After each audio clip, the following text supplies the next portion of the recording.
दुनिया की सबसे प्रसिद्ध कहानी सिंदबाद जहाजी की कहानी।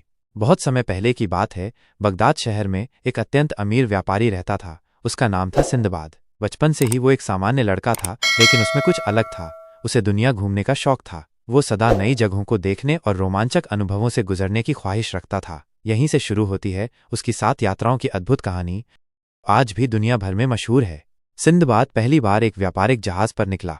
कुछ दिनों तक सब कुछ सामान्य रहा, लेकिन एक दिन उनका जहाज एक अजीब से द्वीप पर पहुंचा। असल में वो कोई द्वीप नहीं, बल्कि एक विशालकाय मछली थी जो जमीन समझकर जहाजियों ने आग जलाई। मछली जाग उठी और पानी में गोता लगा लिया। सिंदबाद बहते बहते एक और टापू पर पहुंचा, जहां से एक व्यापारी दल ने उसे बचाया। वो फिर बगदाद लौटा, लेकिन ये अनुभव उसकी किस्मत बदलने वाले थे।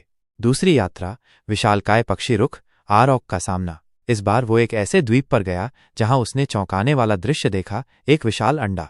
यह रुख नामक विशाल पक्षी का अंडा था। उत्सुकता में उन्होंने अंडा फोड़ दिया, जिससे रुख बहुत क्रोधित हुआ और उसने जहाजियों पर हमला कर दिया। सिंदबाद किसी तरह जान बचाकर एक घाटी में गिर पड़ा, जो बेशकीमती हीरों से भरी थी, लेकिन वहां जानवर भी बहुत खतरनाक थे। अपनी चतुराई से उसने हीरे इकट्ठा किए और एक व्यापारी के साथ वहां से बच निकला। तीसरी यात्रा, बंदरों का द्वीप और अजीब राजा।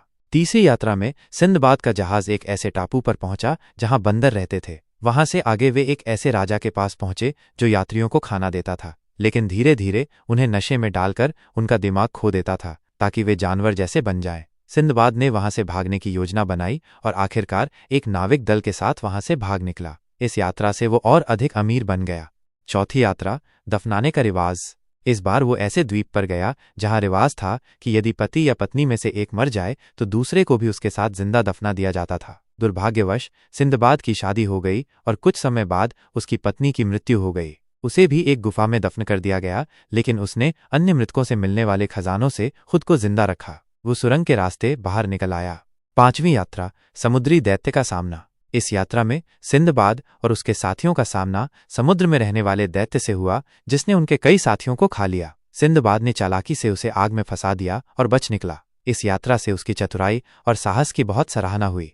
छठी यात्रा, रहस्यमय नदी और न्यायप्रिय राजा। एक बार वो एक ऐसे टापू पर गया जहां एक रहस्यमय नदी थी जो कहीं भी जाकर समुद्र में नहीं मिलती थी। वहां का राजा बहुत ही अच्छा और न्यायप्रिय था। सिंदबाद ने वहां रहकर व्यापार किया, राजा से मित्रता की और फिर उपहारों के साथ लौटा। सातवीं और अंतिम यात्रा, शांति की खोज। अंतिम यात्रा में सिंदबाद अब बूढ़ा हो चुका था। उसे अब दौलत से ज्यादा शांति और आत्मिक सुख की तलाश थी। वह राजा के दरबार में सम्मानित हुआ और स्थायी रूप से बगदाद लौट आया। अब उसने यात्राएं बंद कर दी और बाकी जीवन लोगों को अपनी कहानियां सुनाते हुए बिताया। सिंदबाद की कहानी हमें सिखाती है कि जोखिम और मेहनत से ही महान सफलताएं मिलती हैं। जीवन में कितनी भी कठिनाइयां क्यों ना आए, धैर्य, चतुराई और साहस से हम उन्हें पार कर सकते हैं। साथ ही हर यात्रा हमें कुछ न कुछ सिखाती है और असली दौलत ज्ञान और अनुभव होती है।